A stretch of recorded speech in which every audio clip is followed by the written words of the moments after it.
And, I've been working really hard, getting back. I'm finally back, my close to 100%. Heck yeah, I feel like I'm 98. I need that last 2%. It's going to come in camp, but I'm feeling great. I said I have 2% left.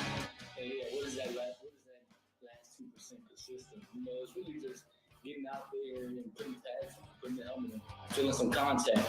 I would say that's the last 2%. But other than that, I'm feeling stronger than ever, man. That's Blake Corum. Welcome in on this Monday. Thanks to the guys from the 33rd podcast for that audio. We'll hear it a little bit better coming up in a little bit. Welcome in on this Monday. I know everybody's ready for football. I'm ready for football myself, and it's a good thing that you stopped by here. Somebody talking about a little football with you. We've got a new Fox broadcaster, a rookie, and he gives his early favorite to win the national championship. We'll get to that coming up straight ahead. Number 2, Blake Corum. You heard him there at the outset. You'll hear and you'll be able to see what he had to say coming up as well. Corum gave an update on his health situation and where he sits. But I'm going to go back to last year. Coming up, over the weekend, I was thinking, well, let me make some predictions for the upcoming season. I did that last year, and then I thought, how did I do last year with my predictions? What can I tell the people when they tune in? Can I tell them, hey, I was pretty good with my predictions last year? Or am I going to show a bunch of predictions where I look like a clown? And they're going to say, well, why would I listen to your predictions? Well, I am going to let the tape speak for itself, and I am going to replay and discuss my predictions from last year and why I was making those predictions and if I was correct and what I was thinking and what it ended up happening to those selections. That's coming up right off the bat. I do want to tell everybody, I know that you're waiting for Michigan football. You can't wait. And if you want to get the latest, really get your engine fluids up to running speed so you're ready for the season, you'll want to join up with the Maize and Blue Review today. It's all Michigan all the time, all day, all night. Go to michigan.rivals.com. And here at the Maize and Blue Review, what we ask you is just to give us a chance. It's what Michigan fans have been looking for. It's the place to be. So we'll see you over on the Den, on the Maize and Blue Review. It's going to be fun having you there. All right, so I made 12 predictions last year about the Michigan football season, and let's revisit those. Prediction number 1 was that the Michigan offense would score more than 40 points a game. Well, I was sticking my neck out there. 40 points a game. That's a lot of offense for the Michigan football team that I was predicting for last year. The Michigan offense will average more than 40 points per game. I was correct. Michigan averaged over 40 points a game, 40.4 points per game last year. So that ended up being a notch in my belt. Correct. Michigan's offense did average more than 40 points per game. Prediction number 2. I said J.J. McCarthy will start his first game at Iowa. Now, this was unfortunately incorrect because JJ started game 2 versus Hawaii, never looked back, started the rest of the games. In my defense, I'm giving myself the X because it was not correct, the ultimate prediction. The day that Harbaugh declared it was going to be a battle royale, game 1 McNamara, game 2 McCarthy, I amended my prediction and said that McCarthy would start from game 3 on, the UConn game and on. But so I don't know if you wanted to give me a break on that prediction or not. Probably not. And, as things go in the gambling sphere, if I was gambling, I would have probably got a huge number on when McCarthy was going to start. And if I said Iowa, it's and then with the new information that Harbaugh had, it would have been different. So I get the X there, So we go to prediction 3. Although I see Montrell jumping in, it's always good for the folks. I mean, you are available. Montrell just typed this up as I was going through the list. And if you're watching this live, we welcome your thoughts. And I am able to read what you are saying and then put it up on the screen and discuss it. Montrell says JJ should have started in 2021. I would say no, as much as I like JJ McCarthy. I don't know if Michigan would be in the same spot that they were with JJ McCarthy as a true freshman running around. Would Michigan have beat Michigan State? That's up for you to decide. I'm Kenneth Walker the 10th or whatever. Kenneth Walker the 9th scored 9 touchdowns in that game, and Michigan's defense was outflanked and couldn't stop him. And, McCarthy had his hand in the loss. So nothing against JJ McCarthy, but, he fumbled. There was a miss, the snap over there, dropped the one out of bounds. So I think they would have lost that one anyway. So you think that if he would have got the whole game against Georgia, that Michigan would have had a better chance? Maybe. But considering the NFL talent on that defense, I don't think Michigan was winning that game. And they won all of the other ones. So what you're saying is that you would go back and you would tinker with history. Like if we could play that game, I love movies where, you're into time travel. And just this summer, I watched one that I'd never watched before, and I'd heard that it was good. What's it called? Ashton Kutcher was in it. The Butterfly Effect. It's an excellent movie. Well, Kutcher at certain times, would I don't know how did he had convulsions or something, and then he would go back in time, but a little bit of a twist and a turn. And I'm telling you, Montrell, you go back and, make that decision. This whole Michigan football program and where they're sitting right now and all the levers in the right spot, everything looking great, it might not be that way. Like Michigan could have lost a freshman throwing some interceptions and all of that. Michigan may not be in the position they are right now. And so even though Account 22 agrees with you, I do not. And that's okay. That's what it's all about. It'd be great. If I had the time machine, I would use it for some different things rather than going back and inserting JJ McCarthy in a season where Michigan won the Big Ten for the first time in forever and went to the college football playoff for the first time ever. I would not, I'm going to use it. Even if I was using it in sports, I would use it differently than putting JJ in there, but that's all right. That's all right. JP doesn't want to change the past. Let's think about it. That's how Biff got the almanac. Yeah, that if I would have had the almanac, that would have been fun. Being able to make all the predictions and all. Yeah, you have to decide. And maybe this time I'm going to pick a loser. Out there. What's up, John? Okay, let's go back and see what's going on. Thank you, Richard. Wanted to give me a break on the McCarthy prediction from last year. Prediction number 3. I had that Blake Corum would rush for more than 1,000 yards. Now, admittedly, he ran for 952 and 21, but you had Donovan Edwards there. And, so for some competition for some carries. And of course, this one ended up being exactly correct because you had Blake Corum rushing for 1,463 yards. That ended up being 6th in the Power 5 last year at over 129 yards per game. So give me a notch in my belt for that one. Nice prediction. Donovan Edwards, prediction 4 from last year, will lead Big Ten running backs in receiving yards. Ooh, that's a nice prediction. I had to go back and do a little work looking through the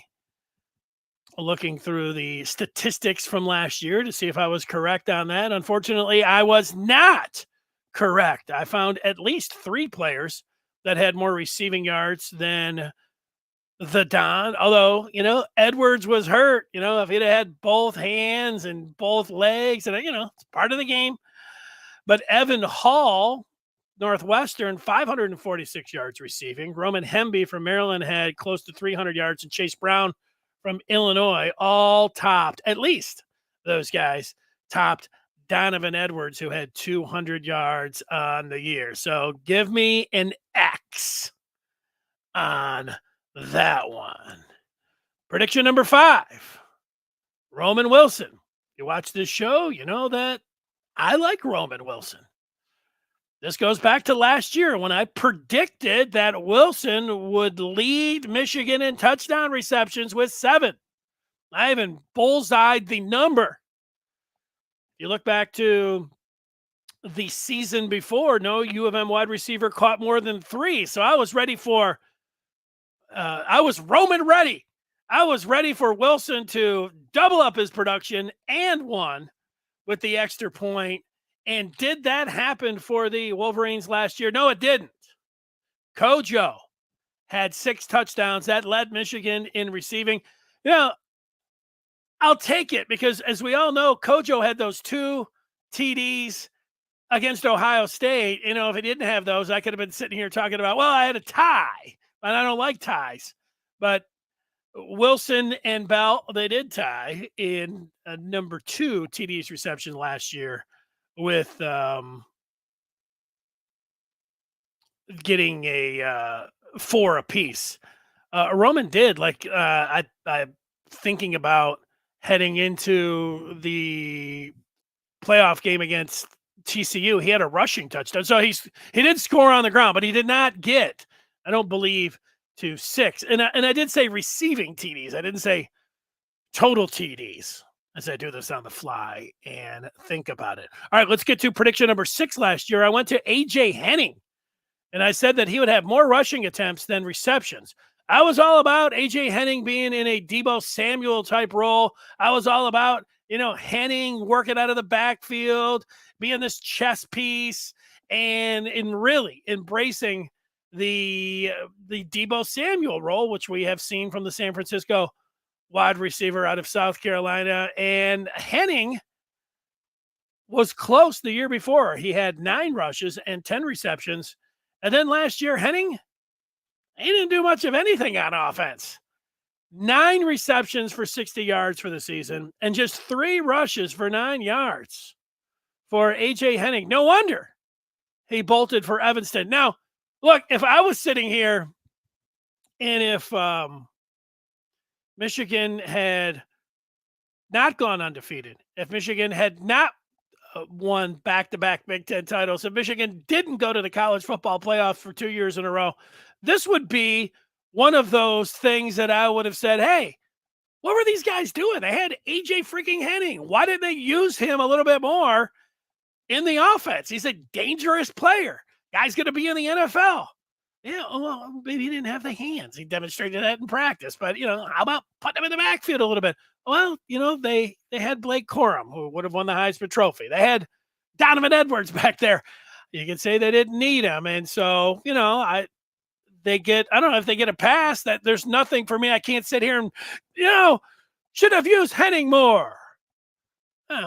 Should they have used Henning more? Since it worked out so well, Michigan wins it. They came out, and all of that should have happened. OT says JJ should not have started in 21. Freshman QB suck. Well, whether or not they suck, they take a little time to get acclimated. Just think about how did Dabo Sweeney. I was thinking about Deebo Samuel, and then Dabo Sweeney, the head coach at Clemson, when he had Trevor Wilson, he had a senior quarterback. Did he just start Trevor Wilson? Trevor Lawrence? It's Trevor Wilson. Trevor Lawrence? No. There was a game that he came in. Well, I think it was against Syracuse, and it took a few games. Even a guy that was a number 1 overall draft pick didn't start it like that. Montrell following up. Nobody knew what Michigan was going to be. I would have went with a more talented kid at the time. That's just me. Well, Montrell, if you and I were on the same staff, I would be like, hey, Montrell, I appreciate it. He is very talented. We can see that. But we have a quarterback who is moving the team better in practice, knows how to get him in and out of the huddle, knows how to run this team, has the respect of his teammates. Let's go with this quarterback. And then if it doesn't work out, we can go to the freshman, because if you do what you're saying, like they did last year, you could have lost. You could have lost Cade, who would have said, look, I've been the better guy in practice, and now you're going to go with a true freshman over here. I'm out of here. So you don't just go. I get the talent part. But, you got to go who earns it in practice. That's how it works. Count 22 is saying that Edwards and Corum this year will be ridiculous. Well, Count 22, we're waiting for the season to start. And whether or not you think it's been a long summer, whatever, we're in the dog days, last few days of July. Sure, the Big Ten coaches meetings are coming up. I'm looking forward to that like everyone else. But we could sit here every day until the start of the season talking about Donovan Edwards and Blake Corum and the 1-2 punch that these guys are going to provide for Michigan behind what we all think is going to be a very good offensive line. And Blake Corum, we'll hear what he has to say about his health. I can't wait. The biggest thing in the opener that I'm looking for is Blake Corum to look like the Blake Corum from last year. And all indications are that he is going to be the Blake Corum from last year. Donovan Edwards, he's going to be better than he was last year. Cleaned up his knee. He's going to have use, as we sit here right now, of both hands. And yeah, I mean, I should have just have a big shiny robe on Count 22. So you're preaching to the choir here. Because I think that Michigan has the best two backs in the country. Not the best running back room in the country, the best two backs in the country with Blake Corum and Donovan Edwards. That's how I see it.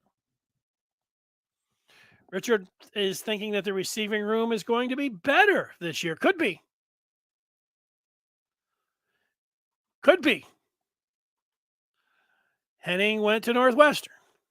Well, at least he won't be, asked to, I don't know, whatever. That's not funny. I'll be rooting for him there. MB, why didn't they utilize Henning more? Because he couldn't catch. A little banged up. Here's Count 22 talking about a rumor about Colson having a foot injury all last year and had surgery in January. Michigan sure had a lot of injuries last year. Yeah, I had not heard that about Junior Colson and a foot injury last year. The part about Michigan having a lot of injuries. Yeah.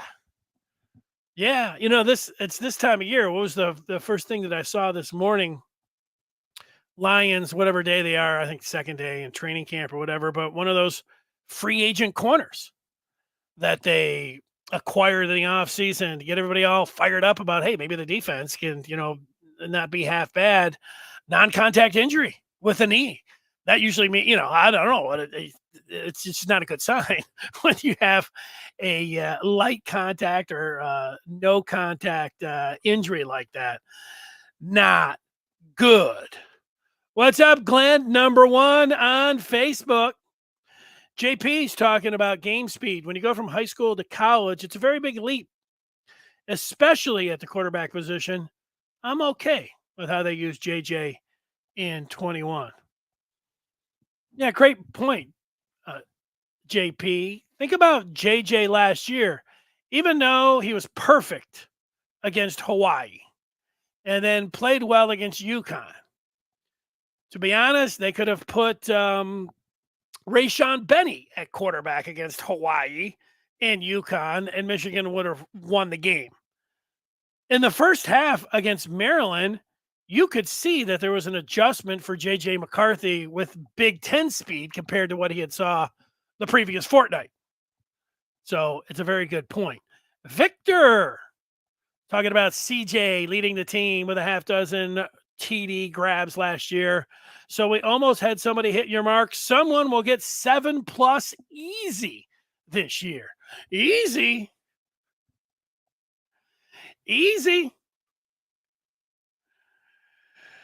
Count 22 right on it, talking about Gardner Johnson saying it isn't serious. Well, that's good. A little bit of a scare this morning. There it is. CJ Johnson Gardner. Yeah. Didn't like to hear that. We go to a JC who's talking rumblings. He has heard rumblings that Aaron Scott Jr. may be coming to the barbecue at the big house. It's the same day he's supposed to commit. Well, I don't know who's credited with saying this. I see it on the internet a lot. Big, if true. Big news. Yeah, if Aaron Scott Jr. appears at the barbecue, we got to know who's cooking that barbecue. Because if he's coming all the way north just to get some of that barbecue to commit to Ohio State, that barbecue must be something else. Or if he's coming up to get that barbecue, he's committing to Michigan. If it's the same day as his dad's birthday, I don't know, your rumblings, JC. Rumblings are just that. They're rumblings. I hope your rumblers know what they're talking about, but I'm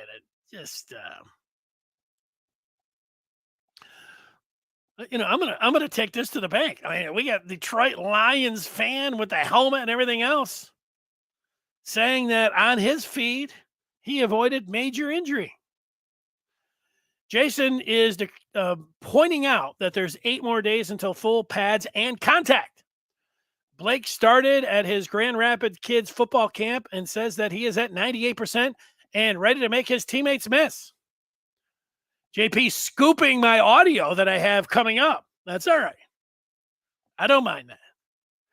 Running backs and receivers are going to be tearing up the field everywhere. There you go, Gary. I like to see it. Well, let me get some of these other predictions that I had in last year. That was prediction 6. I made 12 of them. Here's the back half of those predictions. This was not a very good one. I said that Nakai Hill-Green will lead Michigan in tackles last year. Nakai Hill-Green was injured and did not play a snap last year, and now he's transferred off to Charlotte. Michigan was led by Junior Colson with 100 tackles. Michael Barrett had 72. Rod Moore had 71. 1, 2, 3 in tackles for the Michigan defense. So give me a big X on that one. That was my worst prediction of last year. Prediction number 8, Mike Morris will lead Michigan in quarterback sacks. He had just a half quarterback sack the year before, where Hutchinson and Ojabo had a combined 25 sacks. Amazing. Mike Morris led Michigan in sacks last year with 7.5. Nice job. Give me the bonus there. Let's go to prediction 9. Jalen Harrell will lead Michigan in TFLs. You had Taylor Upshaw had 3.5 and Mozzie 2.5 the year before. How did Jalen Harrell do in terms of TFLs last year? Ooh, I wanted this one. Mike Morris led Michigan in TFLs last year. Harrell was number 2. I get the X. It was a nice idea, nice thought. It just didn't happen. That's one of those that, you're sometimes even when you lose a bet, it's the right bet to make. It was a good prediction. I didn't put any money down. It was just a prediction. Just even more valuable than money, my reputation was on the line. Prediction number 10, Rod Moore would lead Michigan in interceptions. A safety? DJ Turner the season before had a pair of picks. What kind of prediction is this? A good one, because Rod Moore did lead Michigan in interceptions last year. Got one more than Will Johnson, who had a trio of picks, but 4 for Rod Moore. Nice job. Nice job by yours truly. Nice job by Rod Moore. Yeah, pat myself on the back. Let's see. Maybe I got these in wrong order. I do. Prediction number 11, Will Johnson will be a freshman All-American. Will Johnson was a freshman All-American. Pro Football Focus and The Athletic voted him. Now, you could say, yeah, but shouldn't you be going by, AP or, what's the holy grail of, All-Americans? Like you could probably find, any kind of publication, what it be. But, Pro Football Focus and The Athletic, if you want to say he wasn't there with the AP, okay, you could argue this one with me is what I'm saying, even though I give myself the check mark because in the PFF and The Athletic had him on their All-American team. So I gave it to I gave myself the check mark. Easy for me to do since I'm the one that was judging it. And I gave myself a break on that one. And let's see, last prediction. I predicted that Michigan would start the season out 11-0. And of course, they ended up going 13-1.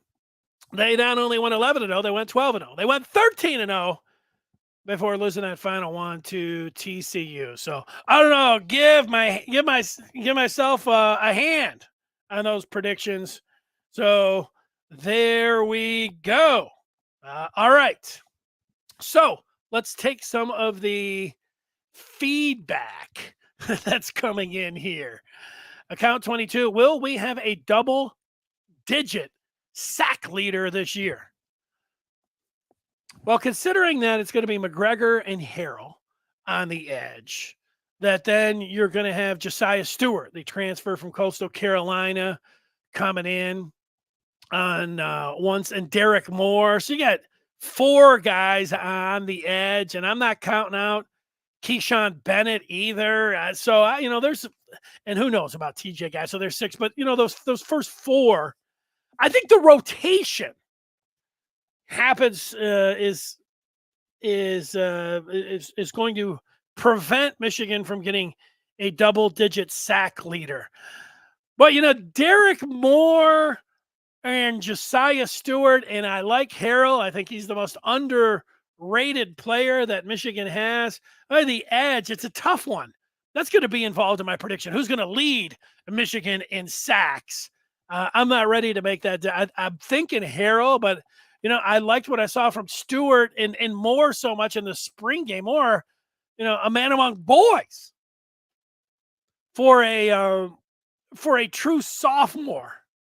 Must feel like Moore, but as a sophomore, is he going to come out? And I don't know. Jason says, on paper, our offense should be stupid good. Bringing back 90% of the starters, we could literally have 6 O-linemen drafted next year. Teams don't even get 6 drafted total players. Yeah, I mean, the offense should score. I think they're going to score more than 4. I'm ready to say 45. Could Michigan lead the country in offense? Fair. It's a fair question. I mean, that's where we're at. I mean, sometimes you say, well, okay, let's hold on. Could Michigan lead the country in offense in points per game? Yes. Yes, they could. Am I ready to make that prediction? That's a good one. Peyton O'Leary as a breakout player.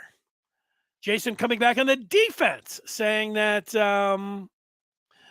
they average 14-ish points a game. They should be very good last year. They bring back 80% of the starters. This is our year. We have to fight and not let up. Stay humble. Yeah. Here's the thing about Michigan as we sit here. Michigan has a very good offense. Meanwhile, Michigan has a very good defense. It's a very nice combination. You know, I like peanut butter and jelly. I like pepperoni and cheese on a pizza. I don't know why they go so well together. The combination of Michigan's 23 offense and 23 defense is setting up for a very nice season. There's no doubt about that. Let's go. Wolverine fan, thinking that CJ Stokes will turn out to be a solid number 3 back.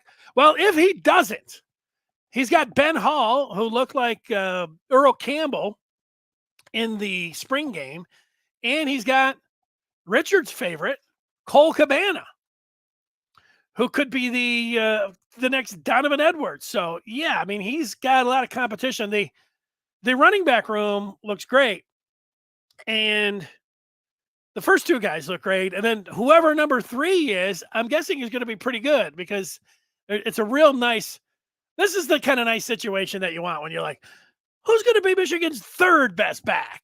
And you've got you have 3 guys to pick from.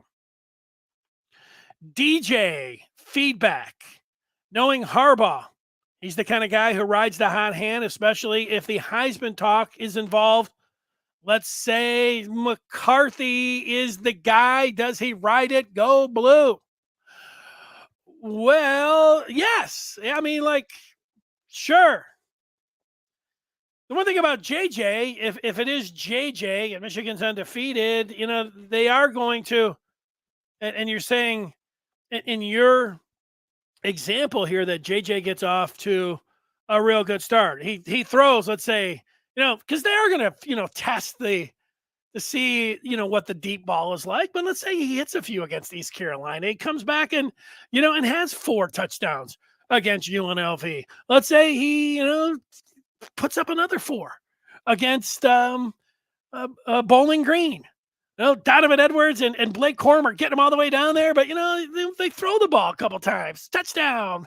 And so he's off to this, you know, he's got this incredible number, and you're going to talk about a September Heisman, and then, you know, you get into the regular season and you think, you know, he's, you know, look at JJ McCarthy could do all of those things. And that's what makes, it's kind of like, you know, the defense offense thing. If JJ McCarthy is on point with his passing, that's going to make it more difficult to commit players to the run. And if Corum and Edwards are running wild, it's going to be difficult to, you know, keep 2 safeties or, you know, and play guys deep and preventing that, the back third. These things play off of one another. We all know this. That's why so many people like this team. You know what I'm saying? That's why people like this team. All right. Speaking of somebody who likes this team, I'm ready to give you the new Fox analyst. First, I want to tell you about Reno's Hot Dog Stand and Catering. That's right. Look at the boys there. Reno's Hot Dog Stand and Catering next public event is coming up on the 30th. They will be at Holly Farmers Market. Holly's Farmers Market, Reno's Hot Dog Stand and Catering. Get out there and see them. All right. Here's somebody that you want to see. Mark Ingram II is a new college football analyst on Fox. He was asked about who he likes right now in college football. You got Georgia trying to break in a new quarterback. You got Alabama breaking in a new quarterback. You got Ohio State, Ryan Day, Marvin Harrison Jr. They're breaking in a new quarterback. You got Michigan returning a quarterback, a double-headed monster at running back. 14 starters on offense and defense. So are they the early season favorite? Go Blue? Jim Harbaugh and those boys up there? I think so. I kind of like returning starters. You know what I mean? And Michigan right now, I think, is the early favorite. No lies detected from Mark Ingram II. Nice job by Mark. I'm with him there. Good job about that. That is Mark Ingram II. Let's stay with the running back theme. Here's Blake Corum. Blake Corum was on the 33rd team pod, and here's what he had to say. He was asked if he is full go. When August 2nd comes around, we'll see what the trainers and the coaches have to say. But it'll probably be a gradual, build up. I'm not going to just start right in the fire and say, all right, let's do some Oklahomas or something. But best believe we start on August 2nd. By September 2nd, I'll be ready to rock and roll. August 2nd, he's going to be ready to rock and roll. Now, I like when somebody is confident enough to say that they're ready to rock and roll. I feel like maybe I should be starting out this broadcast this week. We are ready to rock and roll, like Blake Corum on August the 2nd. Yeah, let's be honest. Always. If you were in charge of Michigan football and they start day one with camp, you're going to say, let's put our star player, Corum, put him in an Oklahoma drill. Let's line him up, full go. Get after him. Let's start hitting him. No, the Michigan, they're pretty, Harbaugh will know what to do. And I sit over here and tell you, here's how they'll do it. I'm pretty confident that Mike Hart and Sharon Moore and Jim Harbaugh will have a good plan for Blake Corum on how to get him ready for the start of the season, get him ready for Big Ten season, have him healthy for Penn State, Maryland, and Ohio State, the Big Ten championship game and the college football playoff semifinal and championship game.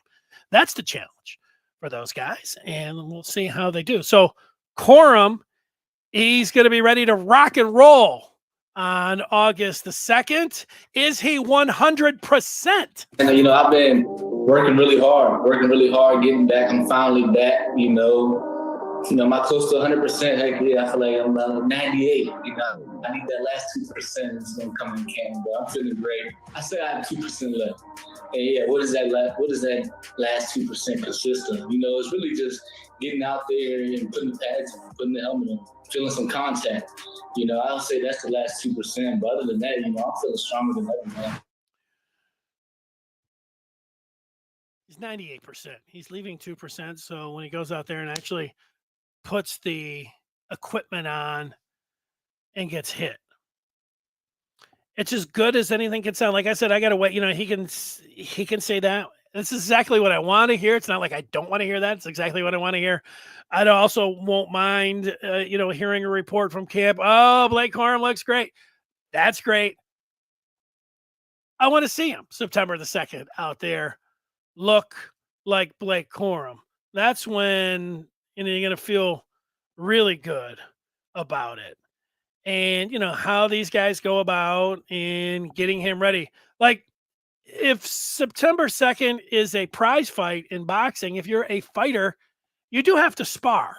So you do have to, it's like, I know I'm the same way. Let's not practice anybody. Let's just get everybody healthy and go from September the 2nd. Now, because of the teams they have, maybe they can go a little bit lighter in camp. I don't know. That's the whole, chemistry over there and how much to push and pull and everything else and how much to go heading into the season. It used to be that coaches, it wasn't so long ago that in the NFL, there was some like, hey, we want reps. We want our guys out there. And then there were guys like, Sean McVay's like, we're not playing anybody in the preseason. And they got out there and it looked so hot in the first half of their opener, but by the second half, they were good to go. But your body does need to get calloused. You do need to get hit. You can't just do a bunch of walkthroughs and then just show up on September the 2nd and be ready to go. So how they do it and what we see from Blake Corum, that's what is going on. Let's see where people are at. Montreal, Michigan needs to tweak the offense. They are tweaking the offense. I don't know if you have not been watching this podcast or not, Montreal. I don't know who you listen to. I don't know who you watch. I don't know who you read. Michigan is tweaking the offense this year. They are going to be launching the football down the field. They are going to throw the ball more. They got a stable of backs. The idea, like, honestly, I do like being entertained. Like, I would like to, like, I have my ideas. I'd watch the game. Wouldn't mind seeing, Roman Wilson get a couple touchdowns, JJ throw a couple, Blake look great. There's only so many things about guys that are going to look great. I think, Montrell, sometimes when I see what the fans have to say, and I'm right there with you, I feel like I would like, maybe JJ to throw 5 touchdowns in the first game, 6 in the second, but then what about everybody else? But I would like to see some downfield passing. And I think you are going to see that. And in the big games, I think they're going to have to do that. And I think they will. You've got McCarthy with a year under his belt and the confidence to be able to make the passing game more dangerous. And, that's the idea. They know that when they get in with the big boys, they would like to be able to have everything at their disposal. And so you can't just wait until, let's just wait till Penn State before we start throwing it. No, you'd like to see along the way them working on that. And I think that they will. Jason is talking about Ann Arbor bars serving Hawaiian-style cocktails called Cold Cabana. They're missing a great opportunity, although he's from Dexter. The name just has a great ring to it. Well, can you put Roman in there because he actually is from Hawaii? Yeah, I don't know about the NII deals for alcohol for minors, but there are some of those restaurants that have names for the players, but the Cold Cabana. I'm with you on that. I think there is an NII deal somewhere in there. I'm ready to rock and roll. OT thinks that Corum is the key to the Natty. He's the best player on the team. PFF graded him as the 4th best player ever. And PFF's only been around for a minute. So what? Best player ever, 4th best player ever. They've only been doing this for like 3-4 years. I don't know. They might have been doing it for like 10 years. He's good. I don't want to take it away from that. I get it.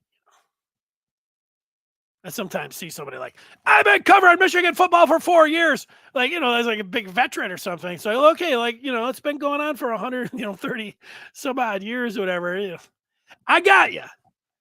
But yeah, Corum, do I think Corum is the key to the Natty? Ooh. Well, when we talk about keys, you're asking just for one key.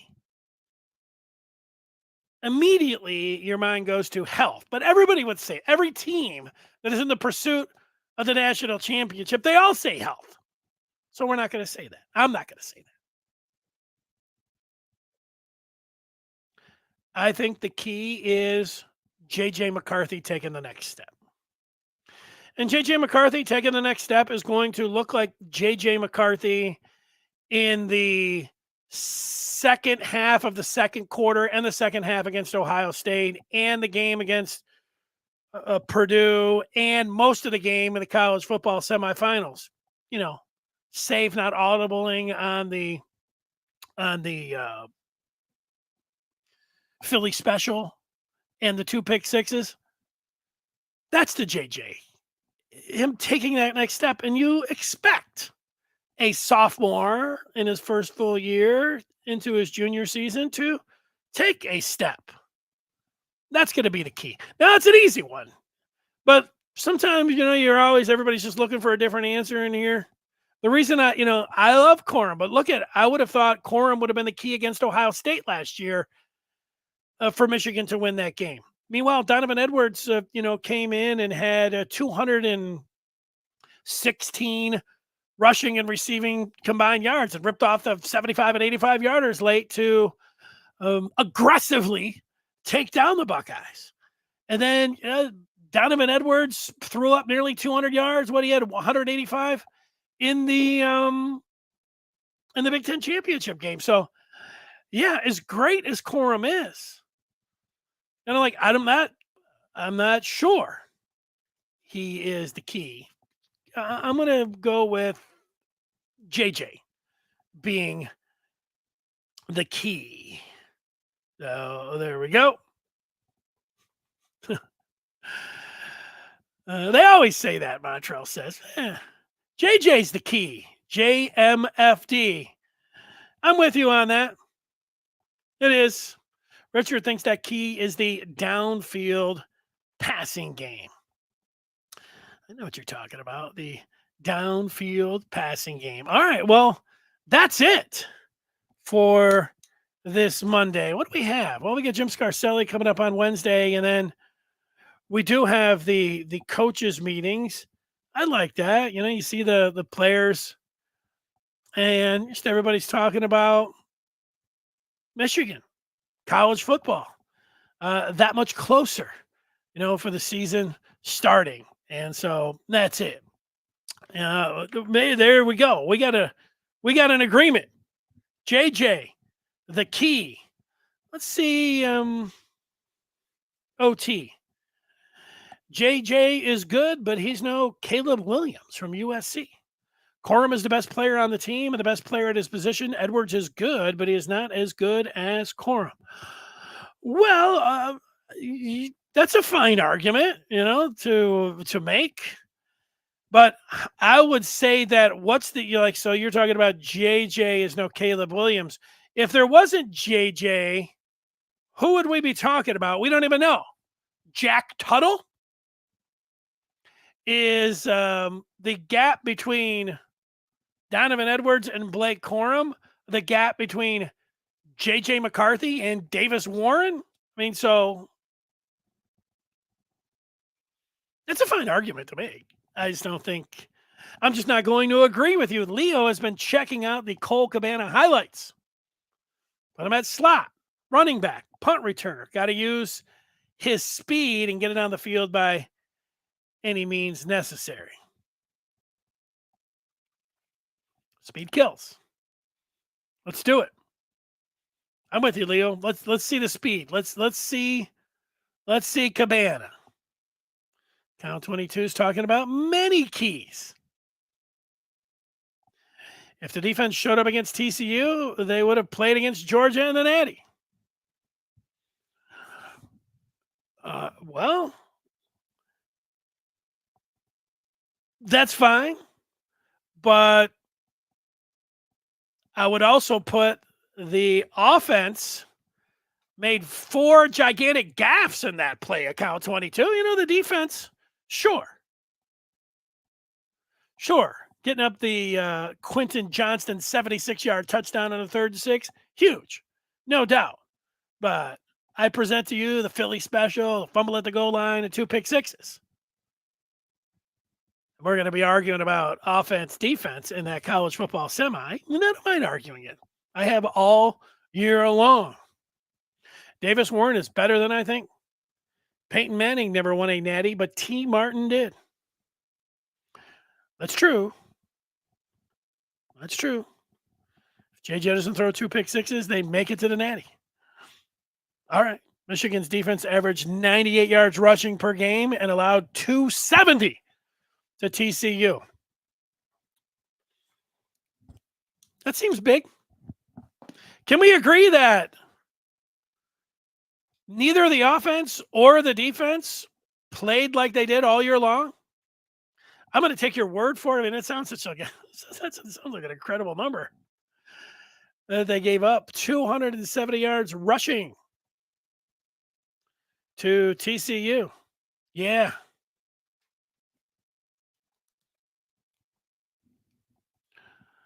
Let's see.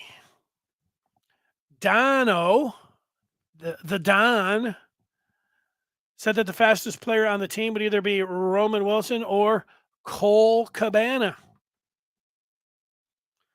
Linebackers had a bad game against TCU. Yes, they did. Yeah, a lot of keys. I think we can all agree on that. A lot of keys to to go through there. Okay, thanks so much for joining us. If you like talking Michigan, be a part of the Maize and Blue Review. I'll be over there a few minutes, seeing what's shaking, what people they're talking about, kind of conversations that we're having here, except all day and all night. I'll be back on Wednesday at 1 o'clock. Until then, thanks for watching. Thanks for hitting the subscribe button, the thumbs up, and for those 5-star reviews. We appreciate those. Everybody have a great day.